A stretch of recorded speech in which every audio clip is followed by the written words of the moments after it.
आज कोशिश की जा रही है कि करबला के वाक़े को वाक़े का नाम दिया जाए। ये बोला जाए कि करबला एक किस्सा था, करबला एक कहानी थी, नबी एक नवाज से गए और वहाँ पे शहीद हो गए, लिहाजा इसको सिर्फ किस्से की हद तक महदूद रखा जाए। फेस्टिवल्स जब आप सुनते हैं, फेस्टिवल्स का मतलब यह है कि चीज़ों को सिर्फ किस्से और कहानी की हद तक देखो, उससे ज़्यादा उसकी कोई इफादियत नहीं है। लेकिन उलमा फरमाते हैं करबला एक मकतब का नाम है, करबला एक तहजीब का नाम है। हम हर साल अपने जवां को बताते हैं कि इमाम हुसैन शहीद कर दिए गए, उनकी बच्चियों को तमाचे मारे गए, उनकी चादरों को लूटा गया, उनके बाजुओं को काटा गया। ये सिर्फ एक वाक़या नहीं बताया जा रहा।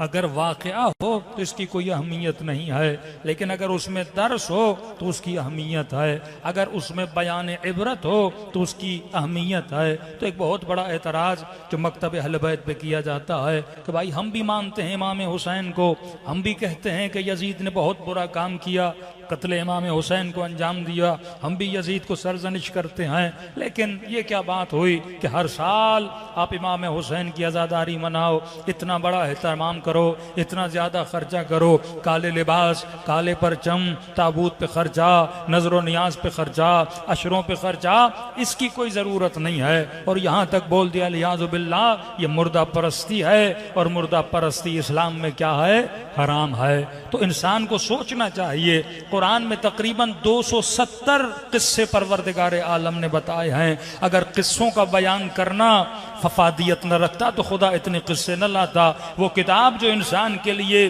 सरमाया जिंदगी है, जिससे हमने सीख के चलना है, तो कहना चाहिए परवरदिगारा तू 4 नसीहत की बातें कर दे, 4 तबलीग की बातें कर दे। ये क्या है, कभी बनी इसराइल के किस्से, कभी हूद का किस्सा, कभी लूत का किस्सा, कभी यूसुफ का किस्सा। 270 किस्से बताए गए। सिर्फ जनाब यूसुफ का किस्सा बताने में कुरान की 100 आयतें बयान की गई। सिर्फ हजरत मूसा और बनी इसराइल का किस्सा बताने के लिए कुरान की 700 आयतें बयान की गई। खुदाया तू किस्से क्यों बता रहा है? तो आवाज आती है वातबिरू या उलिल अलबाब। ये किस्से और कहानियों की किताब नहीं है, मैं किस्से इसीलिए बताता हूं ताकि तू इनसे इबरत हासिल करे। तो करबला मकाम इबरत है, करबला सोचने का मकाम है, फिक्र का मकाम है। उलमा फरमाते हैं करबला एक सरजमीन का नाम नहीं है कि आप बोलो इराक में एक सरजमीन है जिसका नाम करबला है। करबला को सरजमीन तक महदूद न किया करो। तभी ये शुआर बुलंद हुआ कि कुल्लु यौमिन आशूरा कुल्लु अर्दिन करबला, कि हर दिन आशूरा है, हर जमीन करबला है। शहादत उस करबला में हुई जो इराक में है, लेकिन मोमिनीन ने अपने इलाकों में करबला को सजा दिया।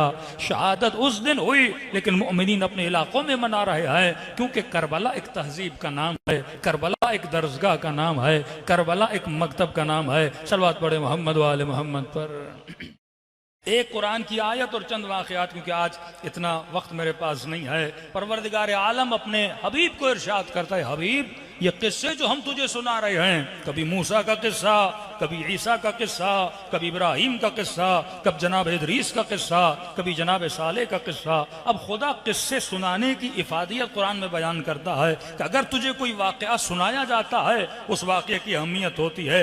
4 फ़ायदे हैं किसी भी किस्से को सुनाने के। पहली बात आई वकुल्लन नकुस्सु अलैका मिन अंबाइर रसूल, ऐ हबीब हम अगर तुझे रसूल और अंबियाओं के किस्से सुनाते हैं, क्यों सुनाते हैं? फरमाए मानुसब्बित बिही फुआदक, हम तुझे इसलिए सुनाते हैं ताकि तुम्हारे दिल को मजबूत किया जाए, ताकि तुझे मकाम यकीन अता कर दिया जाए। अरे हबीब देखो मूसा का किस्सा तुझे सुना रहे हैं, आगे नहर नील है, पीछे फिरौन का लश्कर है, पीछे जाएं तो तलवारें हैं, आगे बढ़े तो दरिया में गर्क हो जाते हैं। लेकिन देख मूसा का ईमान कितना मजबूत है। जब अल्लाह पर भरोसा हो तो खुदा दरिया से भी मूसा के लिए रास्ता बना देता है। अरे हबीब देख यूसुफ का किस्सा, हम किस्सा इसलिए सुना रहे हैं कि यूसुफ एक जवान था, शहवत का गलबा था, किस तरह अपनी शहवत पे काबू पाकर उसने इफ्फत को इख्तियार किया, फिर हमने मिस्र की हुकूमत उसे अता की। तो पहले किस्से सुनाने का नतीजा यह है कि दिलों को मजबूत किया जाए। वाकईन आज जितना मकतब अहले बैत के मानने वालों का हौसला बुलंद है, किसी मकतब का नहीं है। आज जितना मकतब अहले बैत वालों के पास सब्र है, किसी के पास इतना सब्र नहीं है। वल्लाह अगर मकतब करबला न होता इस मुल्क में जितनी सालमियत का ख्याल अहले बैत वालों ने किया, गले किसके कटे? शियों के कटे। बच्चे किसके मारे गए? अहले बैत के चाहने वालों के मारे गए। अरे किसकी मस्जिदें, किसकी इमाम बारगाहें थी जहां पे बम फोड़े गए? ये मकतब अहले बैत के चाहने वाले थे। एक एक दिन में 250-250 लाशें उठाना, 100 लाशें उठाना, ये सब्र इस माँ को किसने अता किया? ये सब्र इस बाप को किसने अता किया कि वो लाशा देख रहा है लेकिन उसने कभी भी मुल्क की सालमियत के खिलाफ बात नहीं की, क्योंकि उसने हुसैन से सब्र सीखा था। हुब्बुल वतनी उसने हुसैन इब्न अली से सीखी थी, जनाब सैयदा से सीखी है। किस माँ की दिल में इतना हौसला पैदा हुआ कि बेटों की लाशों के छिथड़े उड़ गए, लेकिन वो माँ देख के अपनी बेटी को हौसला देने लगी कि मेरी बेटी, मैंने तो एक बेटा दिया है, करबला में 18 जवान कुर्बान कर दिए गए। ये हौसला करबला से मिलता है। अगर करबला का हौसला ना होता, क्या पारा चनार वालों के अंदर ये शुजाअत का जज्बा होता? अगर करबला का हौसला ना होता, क्या ईरान के शियों में ये जज्बा होता? अगर करबला का दर्स ना होता, क्या इराक के शियों को ये दर्स होता? ये सारी तहजीब कहां से मिल रही है? ये रास्ता कहां से मिल रहा है कि करबला का दर्स, शहादत का दर्स, इसार का दर्स, कुर्बानी का दर्स, ये जज्बा किसी कौम में नहीं है। जितना शिया पैसा लुटाता है, कोई मकतब के लिए नहीं लुटाता, कोई मकतब पे खर्च नहीं करता। ये लुटाना किसने सिखाया? ये मकतब हुसैन का दर्स है, ये फिक्र हुसैन है। इस जवान अगर दीन की बात आती है, अपनी जान कुर्बान करने के लिए तैयार हो जाता है। ये जज्बा के अपने घरों से निकलकर लाखों की तादाद में लोग रोडों पे आते हैं, ये जज्बा किसने सिखाया? एक सियासी जलसा करना हो, करोड़ों रुपए खर्च किए जाते हैं, लेकिन यहाँ सिर्फ नाम हुसैन काफी है, लोग घरों से निकलकर रोडों पे आ जाते हैं। यहाँ नाम ज़ैनब काफी है, लोग घरों से निकलकर रोडों से आते हैं। और तुम ये कहते हो कि करबला के वाक़े पढ़ने का फायदा क्या है? अरे कौम जिंदा रही तो हुसैन के नाम पे जिंदा रही। सारी कौमें मुर्दा हो गई जिनके पास हुसैन नहीं है, लेकिन वो कौमें जिंदा रही जिन्होंने करबला से इबरत हासिल की। तो ये कुरान की आयत है, ऐ हबीब हम तुझे किस्से सुनाते हैं। पहली हिफादियत ये है, नुसब्बित बिही फअदक, तेरे दिल को मजबूत कर दिया जाए। अल्लाह पे ईमान, तौहीद पर ईमान, अल्लाह की राह पर ईमान, उसकी राह पर कुर्बानी करने का जज्बा तेरे दिल को मजबूत कर दिया जाए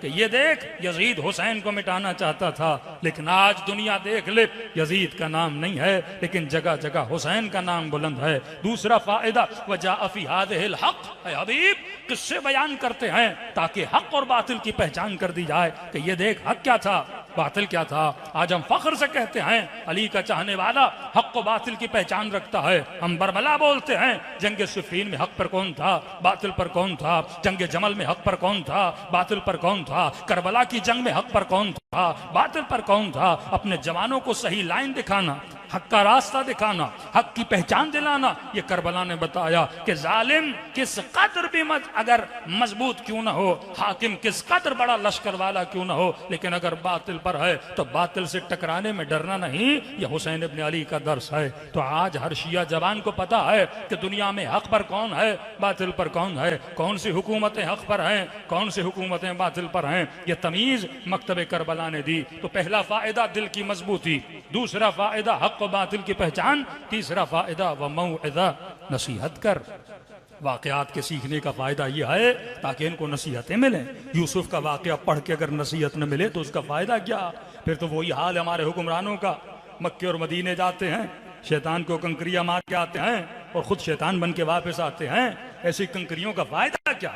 जिसने हज के अहकाम से कुछ सीखा नहीं, बंदा मजलिस हुसैन में आए कुछ न सीखे, इस मजलिस का फ़ायदा नहीं है। मौइज़तन, वाक़या पढ़ के मौइज़ा हासिल हो। यूसुफ का वाक़या पढ़ के इफ़्फ़त पैदा हो, मूसा का वाक़या पढ़ के अल्लाह पे भरोसा पैदा हो, इब्राहीम का वाक़या पढ़ के आग में कूद जाना और रब्बे आलमीन पे भरोसा करना। ये सारे किस्से नहीं हैं, ये तुम्हारे लिए इबरत हैं। तीसरी चीज़ फरमाए व ज़िक्रा लिल मोमिनीन, और मोमिनीन को जिक्र सुनाओ अहले हक का, ये भी इबादत है। जिक्र हुसैन अगर जिंदा रहेगा तो नाम खुदा जिंदा रहेगा। हजरत हाजरा का दौड़ना अगर जिंदा रहता है तो नाम खुदा जिंदा रहता है। हजर अस्वद का बोझा जिंदा रहता है तो याद खुदा जिंदा रहती है। और ये जो असहाबे आले अबा हैं, असहाबे किसा हैं, जिनके लिए हदीस किसा पढ़ी गई, जिनकी फजीलत में आयतें उतरी, जिनकी सिफारिश रसूल खुदा ने की, लेकिन उम्मत ने उसी नबी के नवासे का गला काट दिया। दूसरी बात, अगर ये सिर्फ एक मामूली वाक़या होता, इसका जिक्र अंबिया माँ कबल न करते, न सिर्फ रसूल खुदा ने। इब्न कौलवे शेख मुफीद के उस्ताद सामिरा में मदफून है, कामिल ज़ियारात में लिखते हैं, न सिर्फ रसूल खुदा बल्कि जनाब आदम से लेकर ख़ातम तक हर नबी से खुदा ने इमाम हुसैन का जिक्र किया है, हर नबी से।